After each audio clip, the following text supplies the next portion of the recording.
Yo quiero pedirle que vayamos a la Escritura y para eso le voy a pedir que estemos sobre nuestros pies. Vamos a la primera carta a los Tesalonicenses.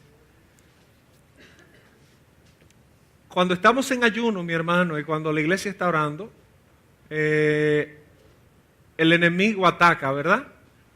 Amén. ¿Cierto o no? Hemos tenido ataques y la iglesia va a tener ataques y tenemos que estar claros de eso. Nuestra hermana Neyerlin le dio una reacción alérgica y si no la llevan a tiempo al médico no estuviera en medio nuestro. Yo pasé 2 días esta semana literalmente grave, con una situación estomacal, bueno, ni contarles. Pero damos gracias al Señor porque sabemos que en Cristo tenemos la victoria, ¿verdad? Y que el enemigo está derrotado en el nombre de Jesús. Amén. Vamos a 1 Tesalonicenses capítulo 4, versículos del 9 al 12. 1 Tesalonicenses capítulo 4, versículos del 9 al 12. Estoy buscando mis ojos espirituales y no los encontraba. 1 Tesalonicenses capítulo 4, versículos del 9 al 12. No lo tenemos en la pantalla, bueno, pero usted trae su Biblia como buen creyente. Versículo 9 dice, pero acerca del amor fraternal, no tenéis necesidad de que os escriba, porque vosotros mismos habéis aprendido de Dios que os améis unos a otros. Y también lo hacéis así con todos los hermanos que están por toda Macedonia. Pero os rogamos, hermanos, que abundéis en ello más y más, y que procuréis tener tranquilidad y ocuparos en vuestros negocios y trabajar con vuestras manos, de la manera que os hemos enseñado, que os hemos mandado, a fin de que os conduzcáis honradamente para con los de afuera y no tengáis necesidad de nada. ¿Qué tal si oramos? Padre, en el nombre de Jesús oramos por tu palabra que va a ser expuesta. Señor, nosotros oramos dándote gracias porque tú tienes control absoluto de tu iglesia y de tu casa, Señor, a la hora de la exposición de tu palabra, que es el momento más importante, Señor, del tiempo en el que estamos en este lugar. Oramos para que tú nos ayudes a entender tu palabra, Señor, a ser fieles al texto bíblico y a poder disertar de acuerdo al propósito y plan que tú tienes para con cada uno de nosotros. Señor, oramos que sea tu palabra hablándonos en esta hora. Que sea tu palabra guiándonos, Dios, en cada afirmación. Que sea tu palabra censurándonos en cada pensamiento. Padre, pero que al final sea tu palabra transformándonos como es su propósito, en mejores creyentes que te amen y te sigan. Te lo pedimos en Cristo. Amén. Amén. Puede sentarse. Bueno, pues el texto que tocamos en el día de hoy se llama justamente Abundemos más y más. Es la continuación del sermón que iniciamos el domingo pasado. Vuelvo y reitero, el título de este sermón se llama Abundemos más y más. Y es la continuación del sermón que iniciamos la semana pasada. Ya leímos el texto y lo leyó el pastor José. Y cuando vemos esto, lo que estamos planteando es algo claro. El autor y el apóstol Pablo viene dando una serie de recomendaciones importantes. Y las recomendaciones que Pablo viene dando son puntuales. Ha venido hablando acerca de 4 elementos básicos en toda la epístola.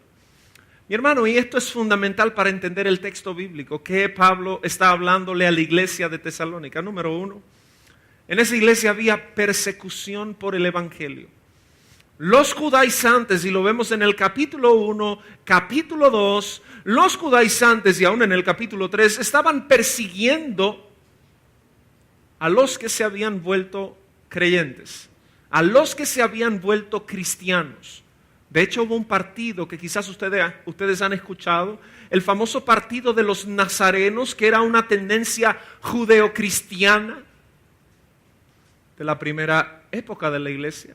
El nazareísmo. Bueno, pues es interesante ver que había una persecución a los cristianos. Oí hace mucho una persona decir, oro para que se desate una persecución, porque en medio de las persecuciones la iglesia creció. Y cuando usted estudia la historia de la iglesia, los momentos más difíciles fueron los momentos de mayor fruto. Repito, los momentos más difíciles fueron los momentos de mayor fruto. Los momentos de mayor laxitud o los momentos de mayor amplitud fueron los momentos donde la iglesia propendió a la corrupción. Mire qué situación, qué paradoja. Oramos para que Dios nos bendiga.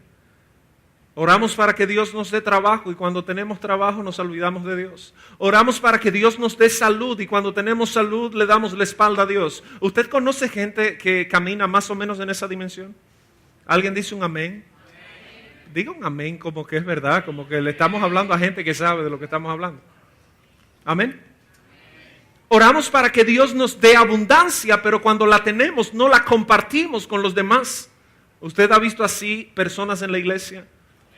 En las iglesias, ¿verdad? No solo hablemos de la nuestra, o mejor aún, solo hablemos de la nuestra. Iglesias, nuestra iglesia, gente que usted la ve que Dios orando, estamos poniendo peticiones ahí. Una de las más interesantes, estuve leyendo, porque estamos orando, veo que hay frutos en neón ahora. ¿Cuántos dicen amén por esos frutos en neón? Esos son frutos como especiales o peticiones especiales, pero estábamos orando el martes y estamos orando por todas las peticiones y hay una que dice, estoy orando por una pareja con propósito. ¿Esa es tuya, Yocasta? Ella dijo amén tan automática, amén. Ah, ok, no eres que... No. Amén, claro, es así, amén. Sin embargo, cuando nosotros comenzamos a analizar todas estas cosas, las que están solteras, ¿quieren un siervo de Dios? ¿Cómo? Hermanos, no sean hipócritas. ¿Quieren o no quieren? ¿Cómo es la cosa? Siervo, amén. Amén. ¿Quieren o no quieren un siervo? Ese es Dios tratando con el orgullo, amén. Los hermanos... Oigan a los varones. Los hermanos varones quieren una hermana cristiana comprometida con el Evangelio y con la iglesia de Jesucristo. Solo Johnny quiere una así. Lo que podría implicarse es que usted la quiere de otro tipo. No. Amén. No. Una cristiana comprometida. Diga conmigo, comprometida. Dígalo, mi hermano, comprometida con el Evangelio. Bueno, pues no hay nada de malo en eso, o hay algo de malo en eso. El caso se da que de repente tengo a la sierva por la que está orando, Señor bendíceme, y usted ve que la gente comienza a caminar como el cangrejo hacia atrás. ¿Es serio eso? Curiosamente y jocosamente serio.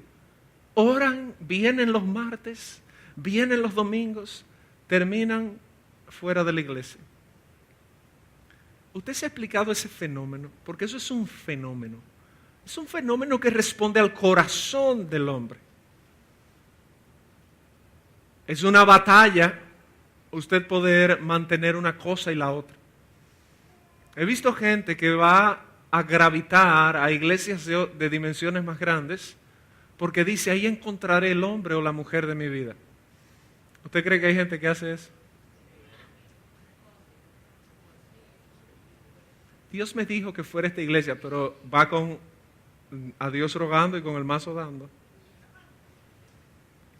Déjame ir a esta iglesia. Bien.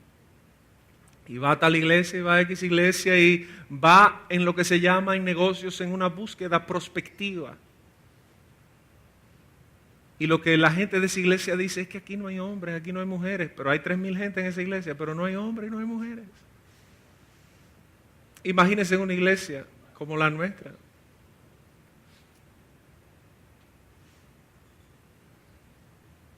No hay hombres, no hay mujeres. El punto es, para no tornar esto en un TED Talk o en una charla de motivación y ser fiel al texto bíblico, hay una realidad y es que nosotros, cuando hay abundancia, nos olvidamos del que da la abundancia. Amén. En buen dominicano, cuando la gente está en buena, se olvida de quién ha sido el proveedor en su vida. Eso pasa en todos los niveles, verticalmente con Dios y horizontalmente. Horizontalmente significa con los humanos que te ayudaron a llegar a donde estás.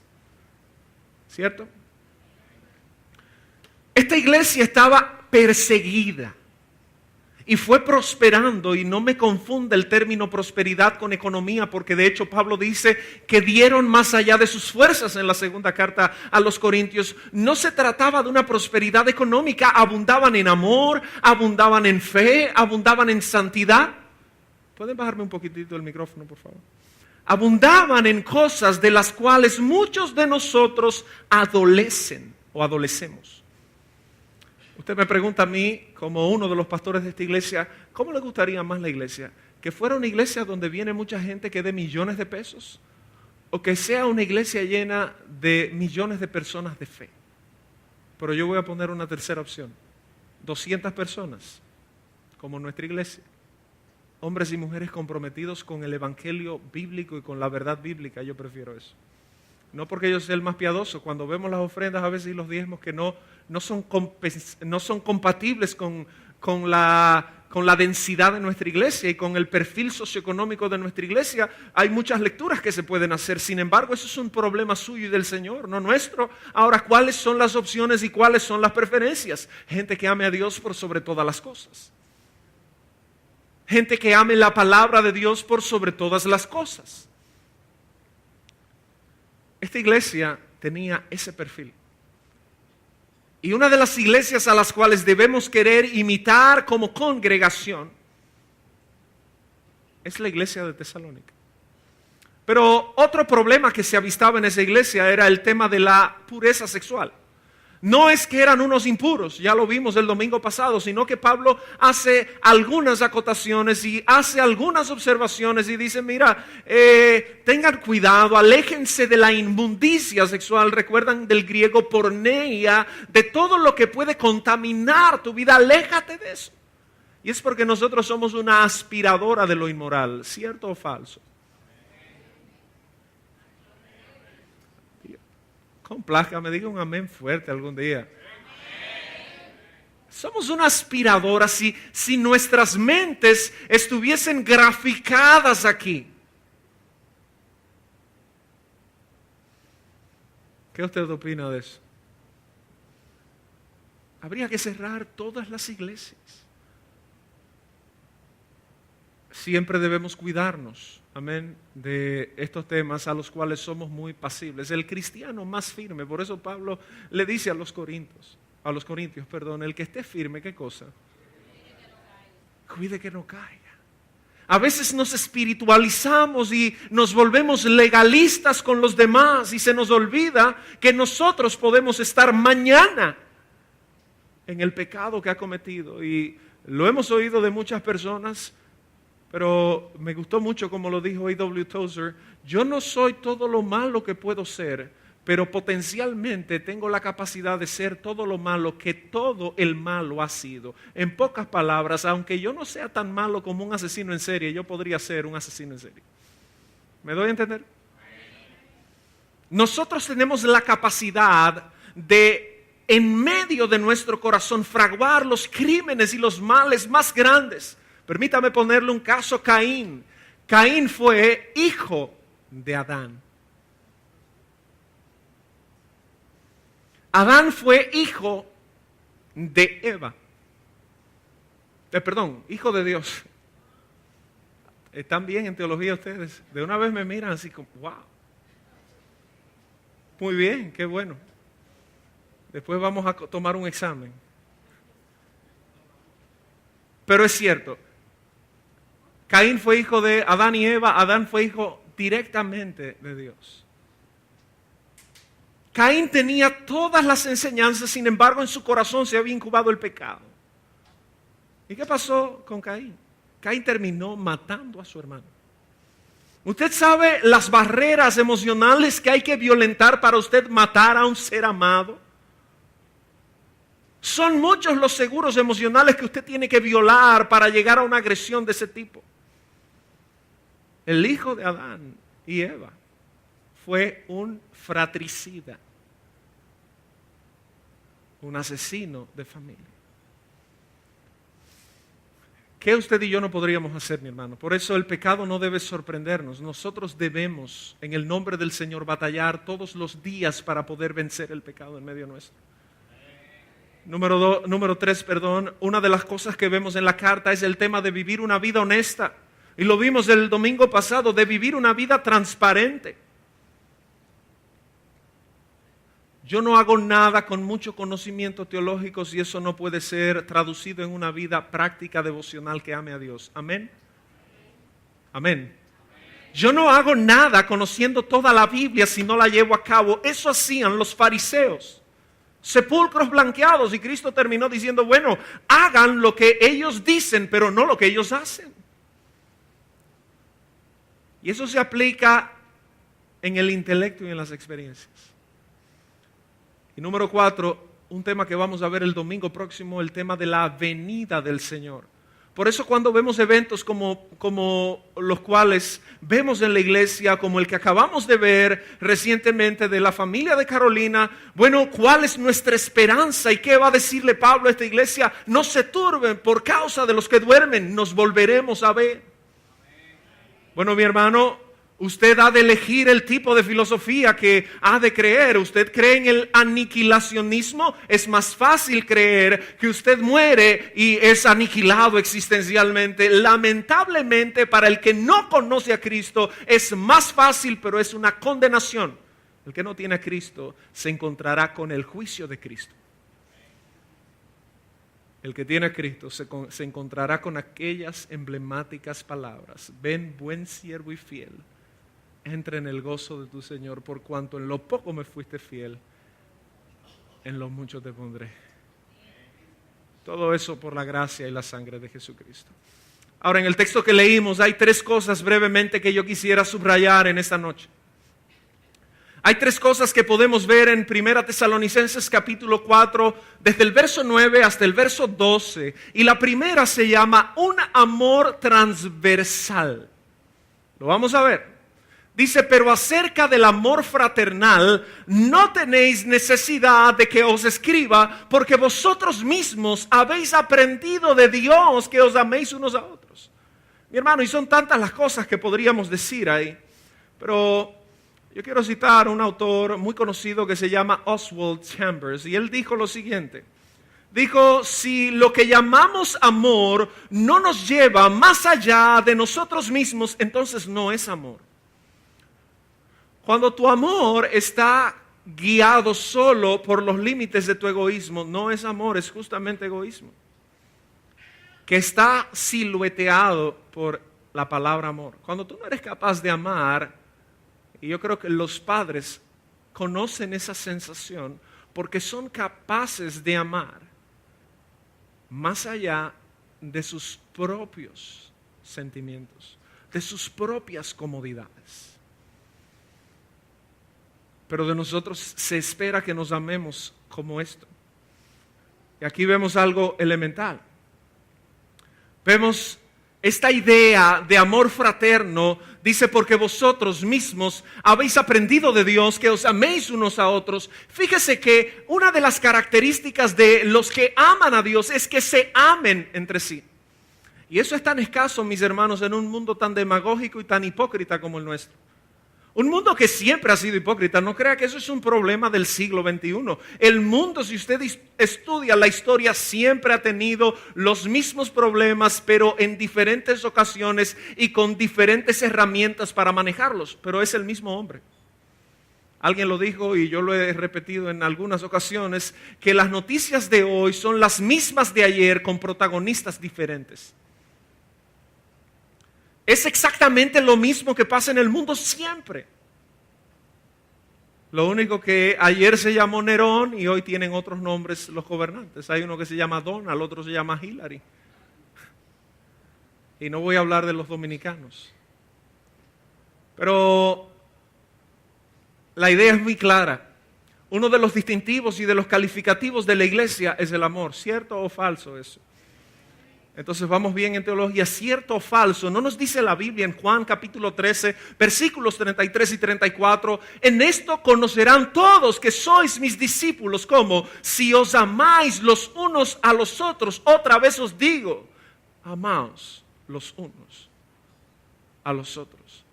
Usted puede decirle al que está a su lado, ámame como deberías amarme en Cristo. Es muy fácil cuando usted tiene a su familia al lado, ¿verdad? Pero si usted tuviera a un hermano que en la iglesia le crea situaciones y problemas, si usted tuviera al lado suyo a alguien que le crea situaciones y problemas, nos manejamos muchas veces en ese contexto hipócrita. Y andamos en una iglesia hipócrita. Tenemos que cuidarnos de eso. El texto dice, el versículo 10, verso 10 dice, y también lo hacéis así con todos los hermanos que están por toda Macedonia, pero os rogamos, hermanos, que abundéis en ellos más y más. Una carta que alguien escribió en el siglo II. Mira las características de la iglesia 60 años o 70 años después de Cristo haber muerto. Este hombre se llamó Arístides y escribió una carta a un emperador llamado Adriano, el emperador Adriano, primera década básicamente del segundo siglo. Dice, cito, los cristianos no se sirven de testigos falsos, o sea, no son habladores. ¿Usted sabe la cantidad de mentiras que hablamos los creyentes muchísimas veces? Maquiavélicamente, mi hermano, porque el fin justifica los medios. No, porque Dios sabe. Dios conoce mi corazón. Sí, como lo conoce, te da la palabra para que te guíes. No, pero Él sabe que yo necesito mi trabajo. Dios sabe. Y después venimos cuando nos votan o cuando no tenemos trabajo a colgar una manzanita.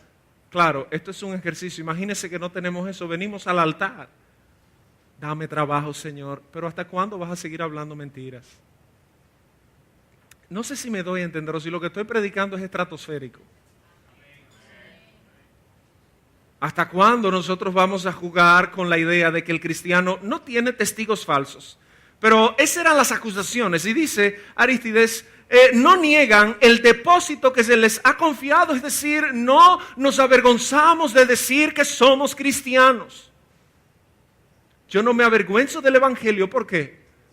Porque es poder de Dios para salvación. No me avergüenzo del Evangelio. Hablaré del Evangelio siempre, donde quiera que llegue, en cualquier lugar, cueste lo que cueste, gústele a quien le guste y gústele a quien no le guste. Somos cristianos, somos evangélicos. ¿Qué significa ser evangélico? Ser evangélico es ser un portador del Evangelio, ser un comunicador del Evangelio, ser una persona que cuando todos parecen burlarse de la doctrina que nosotros hemos abrazado, cuando todos los bebedores locos, drogadictas o drogadictos potenciales,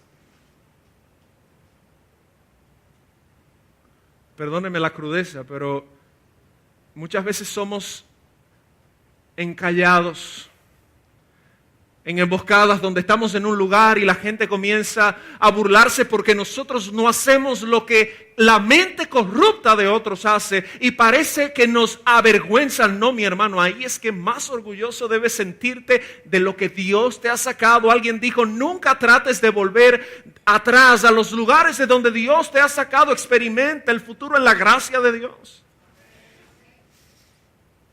Una cosa es que usted tenga una debilidad con áreas de su vida en el pasado y que usted tenga tentaciones a volver. Y otra cosa es que usted se deje sucumbir frente a la opinión de otro. ¿Qué tanto peso puede tener la opinión de un grupo de personas? ¿Qué peso tiene la opinión del Galileo que murió en la cruz del Calvario por tu vida? Dice Arístides, ni envidian los bienes ajenos. Si alguien llega en una Homer a esta iglesia o en una, dígame una marca buena por favor. Un Bentley, dijeron. ¿Un qué? Un Porsche y lo parquean ahí. Alguien decía, y lo amarran como si fuera un caballo, lo ahorcan ahí, ¡pam! Un Cadillac, y nos parquean un Porsche y nos parquean 5 Mercedes. Mi hermano, no envidie. No envidie, dele gracias a Dios por la cacharra que usted tiene que se queda a veces.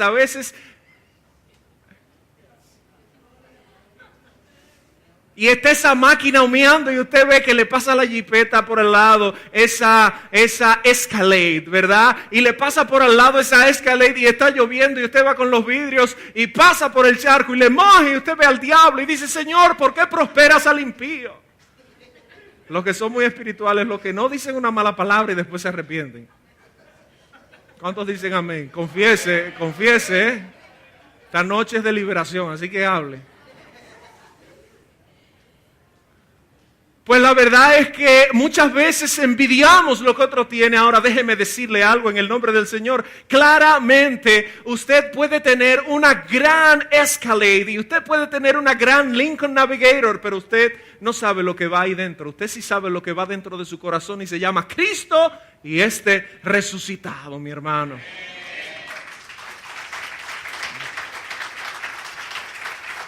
¿Está mal orar para que Dios nos dé una Harley Davidson?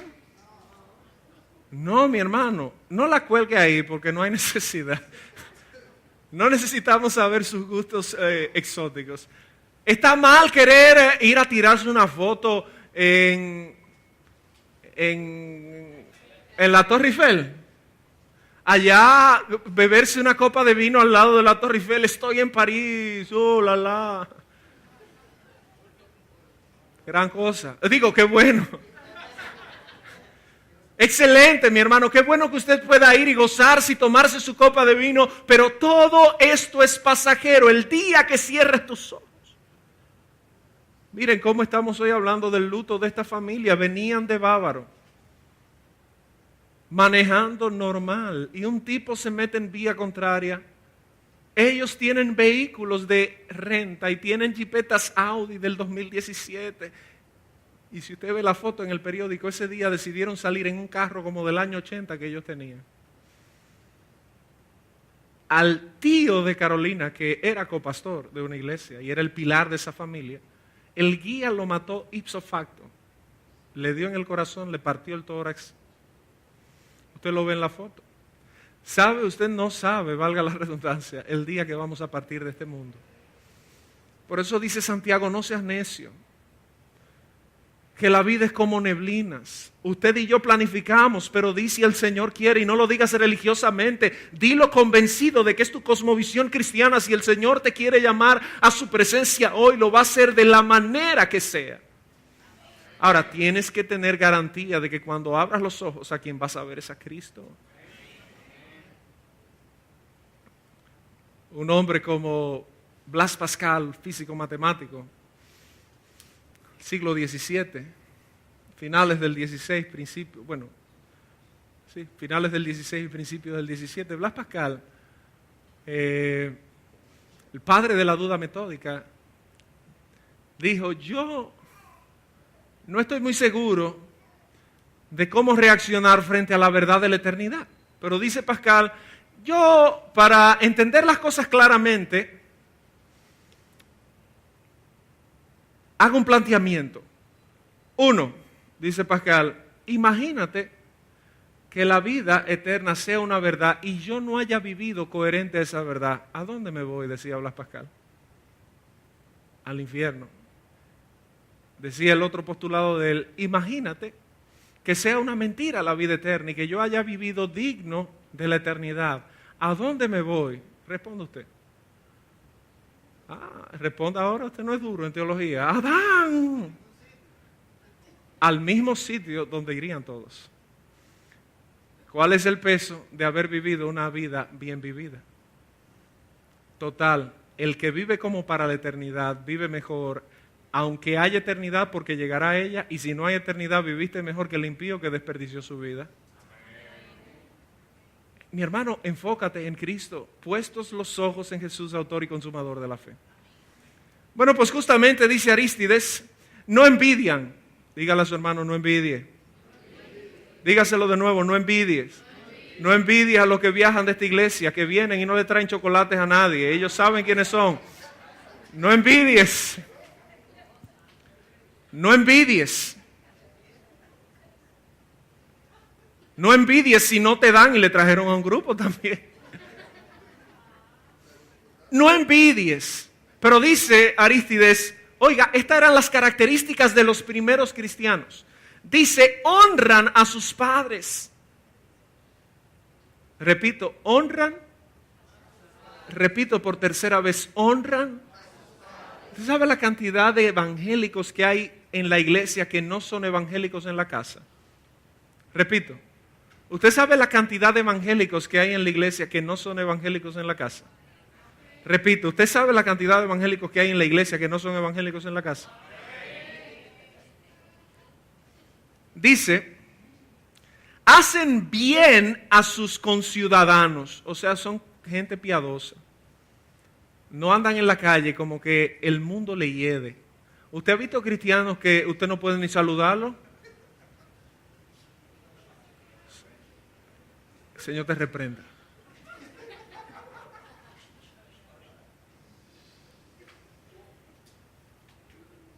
Cristianos que no, en el trabajo no hablan absolutamente con nadie. Y dicen, mi oración es trabajar en un lugar cristiano, pero muchas veces eso es para esconder una responsabilidad que tú tienes de relacionarte correctamente con gente que no comparten tu misma fe. Tienes que poder navegar con ética y con responsabilidad en esos medio ambientes. Tienes que salir a flote y tienes que brillar con la luz de Cristo.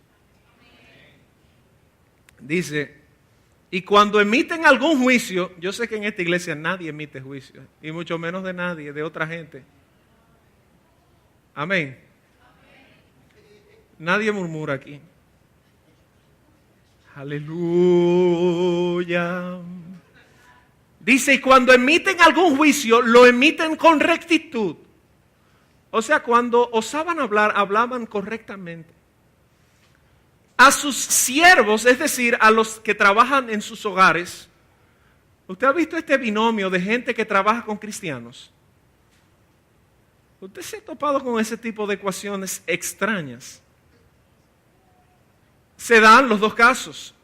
Empleadores que abusan de los empleados en el nombre de Cristo. Amén, aleluya, gloria a Dios. En nombre de Cristo te descuento tanto para esto y para el diezmo y para aquello y para aquello. Pero si bien es cierto que hay empleadores así, hay empleados que dicen, llegué tarde porque estaba en el matutino. Usted sabe, sierva, estaba orando.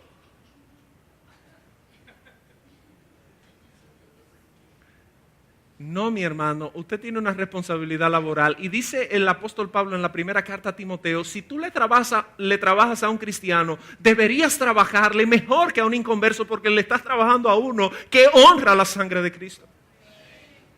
Pero nosotros lo hacemos al revés. No, como esto es para la iglesia, ya tú sabes. Pero cuando es para el jefe impío, lo hacemos, mire, con bombos y platillos. Yo sé que no le estoy hablando a nadie en esta noche, pero sus esposas son castas y sus hijas modestas. A sus siervos y a los hijos de estos les persuaden a que se conviertan al cristianismo por el amor que les tienen. Y cuando lo han efectuado, les dan el nombre de hermanos. Nosotros no nos llamamos hermanos porque es un tecnicismo evangélico. Y ha llegado a ser así. Hoy en día, ser parte de una congregación ya no es hermano, ya es esta palabra que es como un tigueraje evangélico. Usted llega a la iglesia, varón, sierva, varón. Y si quieren denotar a un cristiano en un lugar de inconverso, ese es el varón. Varón, ven acá. Yo en los sitios que voy, ahí viene el varón. No, pero colmo que digan ahí viene la hembra, porque ahí sin problema. Ahí viene el varón. La palabra hermanos tiene un peso y siempre tuvo un peso en la iglesia. Esta iglesia, versículo 9, dice claramente, volvamos atrás, que estas personas abundaban en amor fraterno. Cuando usted ve a alguien que usted no conoce en la iglesia, usted está viendo a un hermano potencial. ¿Qué nos hace hermanos? Que nosotros tenemos la sangre de Cristo. Amén. Usted tiene familia nuclear, o sea, usted tiene otros hermanos, tiene quizás hijos, tiene una familia, tiene un esposo, tiene una esposa, tiene padres. Usted sabe lo que es amar a alguien. La Biblia espera que en una iglesia nosotros verdaderamente nos preocupemos los unos por los otros, eso no indica de que no habrán diferencias, porque aún en sus familias hay diferencias, ¿cierto o falso? ¿Sí o no? Ahora, la claridad es que como hermanos en la fe debemos resolver los problemas. Debemos aprender a entender que la gente tiene dificultades y que la gente tiene situaciones, pero, por ejemplo, vemos el caso de nuestros hermanos Carolina y Robert, y la palabra hermanos no es solo para decir son miembros de la iglesia. No, mejor llámele miembro. La palabra hermanos es para decir, ese es mi hermano en Cristo.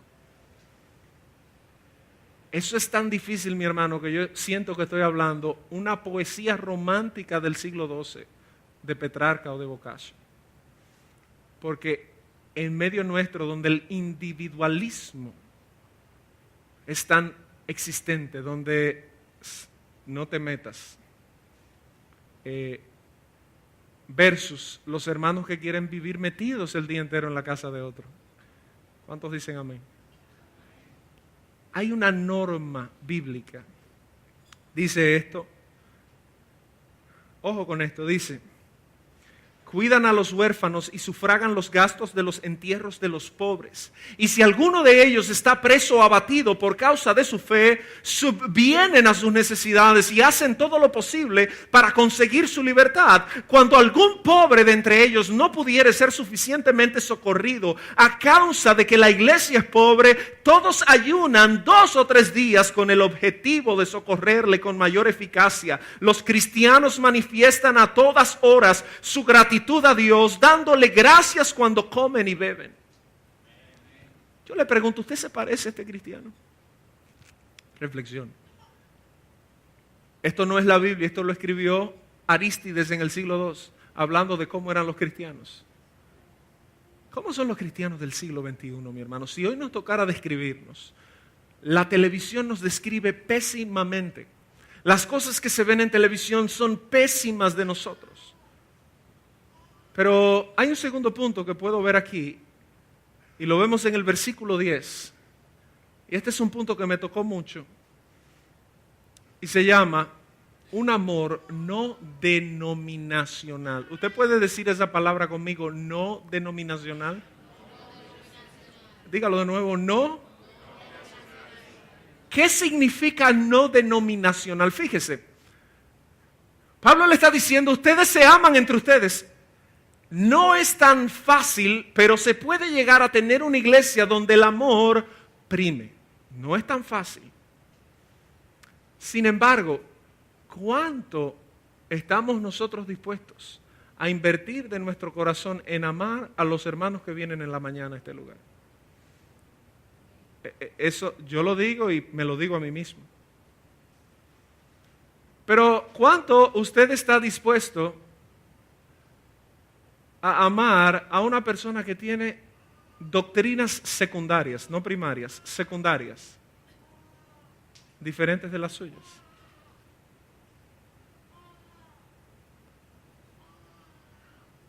¿Me doy a entender?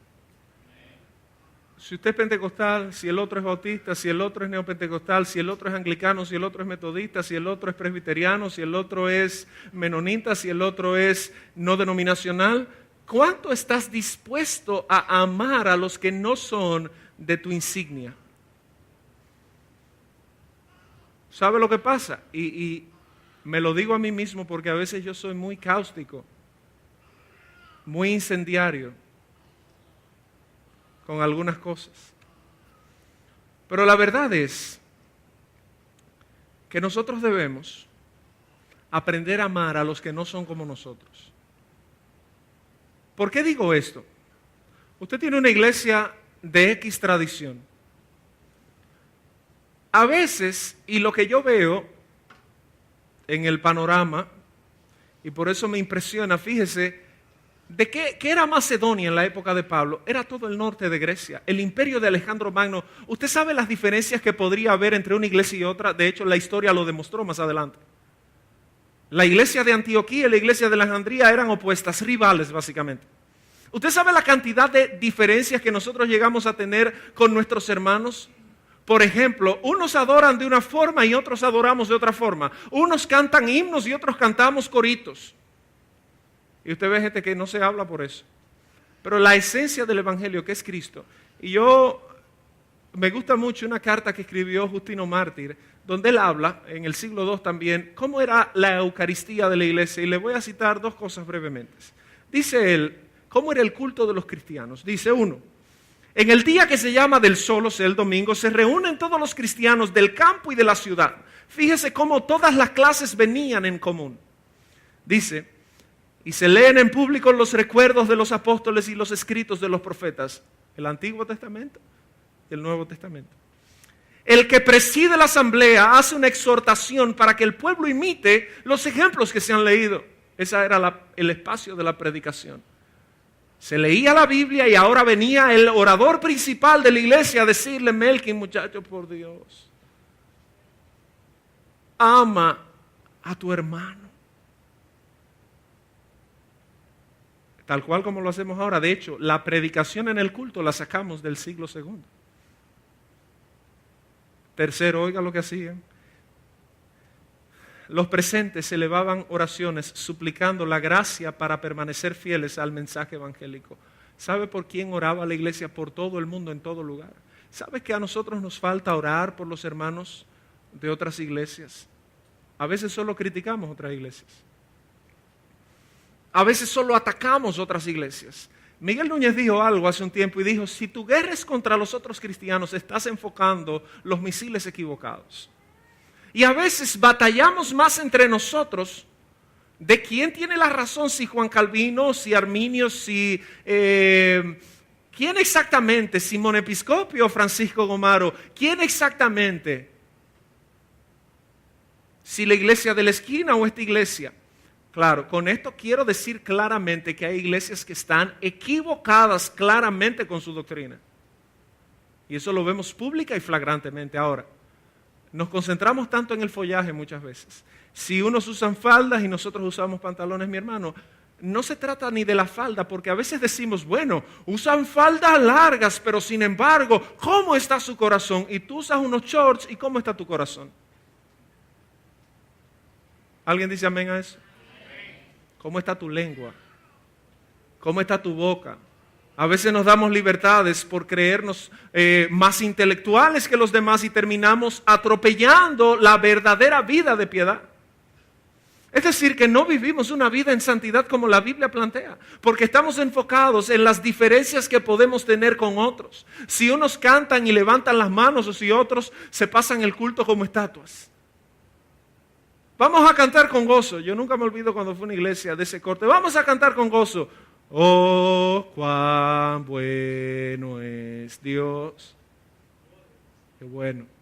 El gozo aquí está nuevo. Este es un nuevo gozo. Este gozo está, y yo no me atreví a moverme. Y cuando comenzaron a decir, vamos a cantar el himno, está tremendo, eso es buenísimo. Vamos a cantar el himno. Cuán grande es Dios, cuán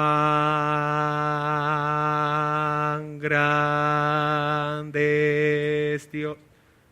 Yo no, definitivamente yo. No. Ahora, ¿eso lo hace menos cristianos que nosotros? Tenga cuidado, porque muchas veces nos consideramos superiores a los otros. ¿Alguien dice amén a eso? Nos consideramos superiores a los otros y atropellamos verdades bíblicas considerándonos superiores. Fíjese que el texto dice, ellos amaban y oraban por todos los de Macedonia. Hemos perdido la responsabilidad de orar y de amar a nuestros hermanos tal como son. Aunque tengamos diferencia, ¿usted está totalmente de acuerdo con todo lo que sus hermanos sanguíneos hacen? ¿Usted los ama? ¿Usted les desea lo mejor? ¿Él le ama a usted? ¿Cree usted? Amén, claro que sí. Yo digo que cree porque no sé, pero estoy seguro.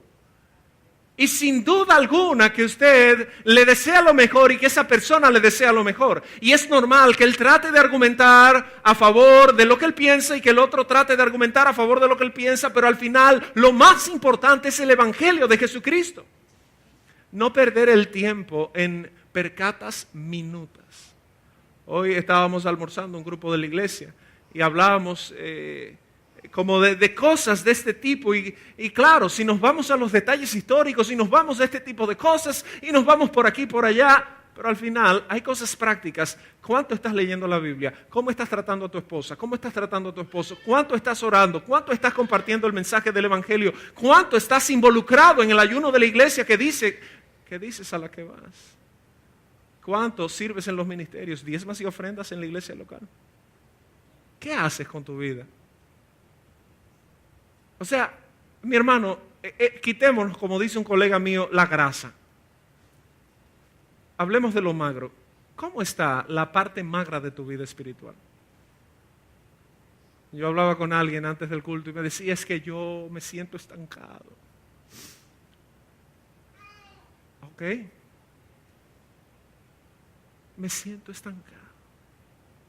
Así como ese silencio de sí mismo. Siempre hemos dicho, si tú ves que hay problemas horizontales en tu familia, en tu trabajo, en tu vida horizontal, observa cómo anda tu vida vertical con Dios, que seguro de en algún momento no anda bien. Analice cómo usted anda espiritualmente para que usted vea cómo eso tiene efectos residuales en su vida social, en su vida con sus hijos, en su vida con su pareja, en su vida laboral, en todos sus proyectos. Si tu vida espiritual no está alineada con el Señor, no puedes andar correctamente bien. Y si te está yendo bien, quien te está bendiciendo no es Dios, ¿eh? Alguien me dijo el otro día, no, porque mi mujer y yo somos cristianos. Frecuentan otra iglesia.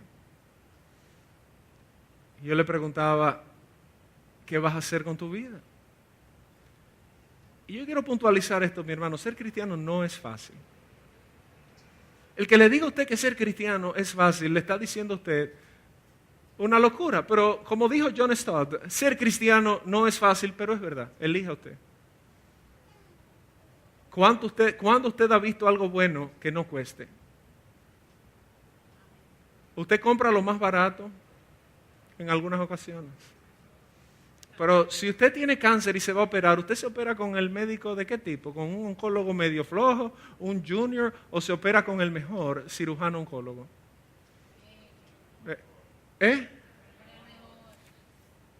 ¿Por qué? Porque usted presupone que el mejor vale lo que está pidiendo. ¿Qué es Cristo para usted? Por eso Cristo dijo, si alguno quiere venir en pos de mí, ¿qué cosa? ¿Cómo dije el texto? Niéguese. Puede decirlo fuertemente, niéguese. Niéguese. Usted sabe la indulgencia que nos gusta darle a nuestra carne. Mire, mi hermano, esto es puntual. Debemos amar a nuestros hermanos aún con nuestras diferencias. Vuelvo y reitero, eso no da derecho a que haya iglesias que estén en otra cosa.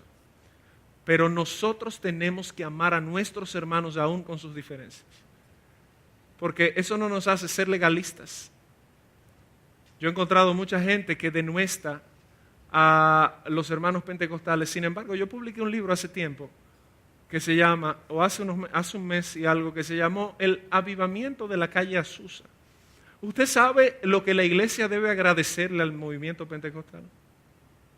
Usted no tiene idea el valor que ha tenido el pentecostalismo histórico. Sin el pentecostalismo histórico en los púlpitos lo que se estuviera hablando fueran charlas de teología. Fueron los pentecostales que comenzaron a hablar del movimiento de santidad, que Wesley lo inició con el metodismo. Fueron los pentecostales que comenzaron a llevar una vida práctica, que desde el sermón tú te fueras a tu casa y te sometieras. Antes era todo que si Calvino dijo o Arminio lo dijo. Y a veces maltratamos a los pentecostales. ¿Sí? ¿Cierto o falso? Dígame, mi hermano. Porque a veces hay una casta que se considera superior. Y usted sabe que eso es pecado. mirar a alguien con desprecio es pecado. Debemos amar a nuestros hermanos tal cual ellos son. Amén. Esto lo vemos en estos hermanos. Lo vemos en estos hermanos. Oraban por todo el mundo, por los que tenían diferencias, por los que no tenían diferencias. Lo importante es que el evangelio crece. Si hay una iglesia donde se está predicando el evangelio, aunque no tenga ciertas doctrinas como la nuestra, gloria a Dios por eso, amén. Damos gloria a Dios porque el mensaje del evangelio está corriendo, mi hermano. Y gloria a Dios porque hay vidas que están siendo transformadas y cambiadas, y hay familias que están siendo impactadas por el evangelio del Señor. Gloria a Dios por eso. ¿Alguien dice amén a eso? Finalizo con este punto. Versículo 11. Para mí este es un punto elemental. Todos han sido importantes, pero este es el número 3, un amor centrado en lo correcto. ¿Sabe lo que pasa? Que nosotros perdemos el enfoque muchas veces en nuestra vida por estar centrado en lo que no nos toca estar centrados. ¿Usted sabe que en las iglesias muchas veces la gente se mete en lo que no le importa? ¿Qué decimos al Salmo responsorial? Amén. Que la gente anda pendiente a lo que no le importa. Mira, Melkin llega siempre a las 7:45 a la iglesia todos los domingos. No, a las 6:45. No, a las 7:10. O sea que se ve que usted está muy pendiente al culto. Bueno, yo no sé por qué don Manuel tiene como 7 meses que no viene a la iglesia. Usted lo ha llamado. Yo no sé por qué Isaura viene un domingo sí, 2 domingos no. ¿Usted se ha acercado a Isaura? ¿Pasa eso en las iglesias? ¿Pasa eso en esta iglesia? ¿Por qué el amén es más fuerte ahí? ¿Qué pasa? No, porque Margarita estaba descarriada, mi hermano estaba en Boston.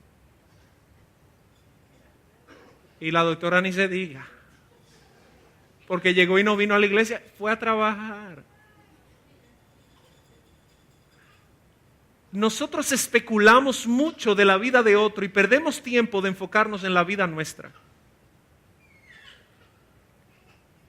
¿Me sigue? Estamos tan pendientes así, bueno, hoy, mira, Jacqueline no vino hoy. O Jacqueline vino hoy. O Josefina vino hoy. O Josefina no vino hoy. O mi hermano Sergio. Qué bueno que vino. Mire mi hermano, enfóquense en su vida. Mire lo que dice Pablo. Le dice esto a los tesalonicenses y que procuréis tener tranquilidad. ¿Usted sabe cómo se traduce esa palabra ahí? Que sea una filosofía de vivir en paz. Hay otras versiones que lo traducen de esa manera. Que sea una filosofía de vivir en paz. ¿A cuántos les gustaría vivir en paz? ¿A cuántos les gustaría vivir en paz? La paz, como alguien dijo, no es una ausencia de problemas, es la presencia de Dios en medio de los problemas. Y es interesante que dice aquí que procures tener paz y que te ocupes de tus negocios. Hermano, no te andes metiendo en la vida de otro. Que procures, y la palabra que se utiliza ahí, vuelvo y digo, es una palabra compuesta que es filo, de amante, y time, de tiempo, de donde viene la palabra inglesa time. O sea que tu tiempo lo inviertas mayormente en estar enfocado en tu vida. Pero no es un concepto egoísta de vivo para mí nada más. ¿Usted ha visto esa tendencia en este siglo? Donde ahora publicamos fotos, dejé de vivir para ti. Pero hacer eso es que sigues viviendo para él, porque si estás tirándote una foto para que él la vea, te olvidé.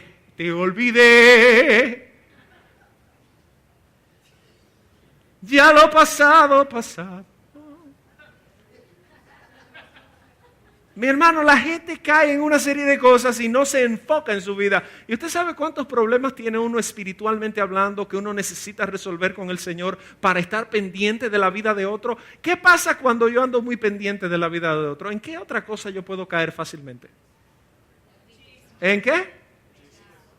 Sí, en pecado ya estamos, desde que andamos más pendientes de la cuenta, pero en chisme. ¿Y usted sabe lo que hiere el chisme? Esa es una de las cosas más diabólicas que hay. Santiago capítulo 3 lo dice. El chisme es capaz de encender todo un gran bosque. Procures tener paz y que te ocupes en tus negocios y que trabajes con tus manos de la manera que te hemos enseñado.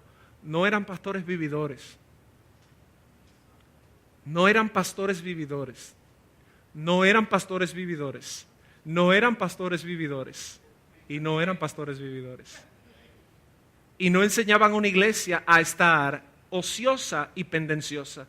Enseñaban a una iglesia a trabajar constantemente y a estar enfocados en lo que tenían que estar enfocados. ¿En qué tú estás enfocado, mi hermano? Usted sabe que hay gente que tiene un plan A y en su corazón tiene un plan B, ¿verdad? Y anda urdiendo cosas en su corazón. Pero lo correcto que vemos en este texto es que tu amor debe ser un amor centrado, no egoísta, sino enfocado. Es un amor donde tú puedes entender, y fíjate cómo hay un hilo conductor desde el versículo 9 hasta el verso 11, 3 aspectos de este amor: un amor transversal, un amor no denominacional y un amor que se enfoca claramente en las cosas que tiene que enfocarse. Yo quiero finalizar con esta frase de Dwight L. Moody. Moody dijo estas palabras: Moisés pasó 40 años creyendo que era alguien. Ojo. 40 años aprendiendo después que no era nadie. Y luego pasó 40 años viendo lo que Dios puede hacer con alguien que sabe que no es nadie. Vivió 120 años. Permítame repetirle esto. Moisés pasó 40 años creyendo que era alguien cuando estaba de segundo o cuando estaba allá como hijo de la princesa. Luego pasó 40 años después de su asesinato aprendiendo que no era nadie. Y luego pasó 40 años más viendo lo que Dios puede hacer con alguien que sabe que no es nadie. Tú sabes que todo es por gracia. Cuando te crees a alguien, Dios te va a enseñar que no eres nadie. Cuando aprendas a entender que solo en Dios, como dijo John Knox, Dios y yo somos mayoría. Cuando aprendas a entender eso, entonces el resto de tu vida será dándote cuenta de lo que Dios hace con una gente que entiende que no es nadie, que Dios es todo en su vida y que es el primero y el último. Iglesia, yo quiero exhortarte en esta noche y hablarte claramente de la responsabilidad que nosotros tenemos como eclesiología y como iglesia, como gobierno de la iglesia, como estructura eclesiástica. Tenemos que orar, tenemos que buscar de Dios, tenemos que ayunar, tenemos que estar en comunión con el Señor, tenemos que buscar la presencia del Espíritu Santo de Dios. Tenemos que doblar los esfuerzos para evangelizar y ganar vidas para el reino de los cielos. Tienes que apretarte el cinturón porque los tiempos se acortan. Amén. Estemos de pie.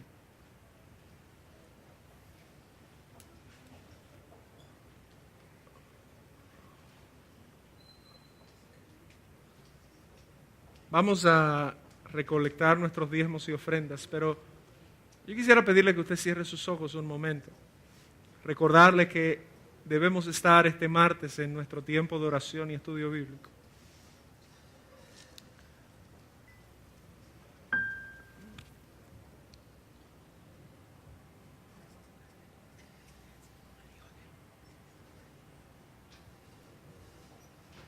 Y vamos a orar, mis hermanos. Vamos a pedirle al Señor que nos ayude. Si tú tienes alguna situación de las que estuvimos hablando y mencionando, dile al Señor que te ayude ahí donde tú estás. Abre tu boca y del Espíritu Santo, ayúdame. Necesito tu ayuda. Necesito que tú me guardes, que me guíes, que seas conmigo, que tú puedas ir cambiando mi corazón, ir cambiando mi vida, ir cambiando mis perspectivas.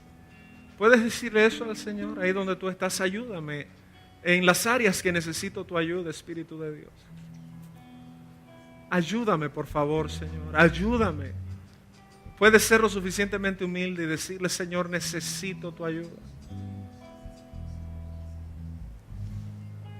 Te agradecemos, Dios, por tu presencia en esta hora.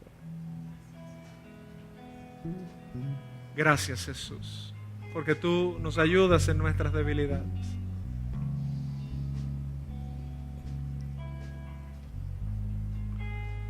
Gracias, Señor Jesús.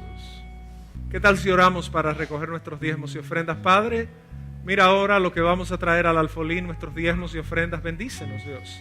Señor, guárdanos, Señor, y pedimos que tú bendigas el alfolí de esta iglesia, que tú bendigas las despensas de cada familia. Dios, ayúdanos a ser iglesia seria, responsable, a hacer las cosas que te agradan a ti. Señor, hacer las cosas que honran tu nombre, Señor, y hacer una iglesia que sea un buen depósito, Señor, de tu palabra.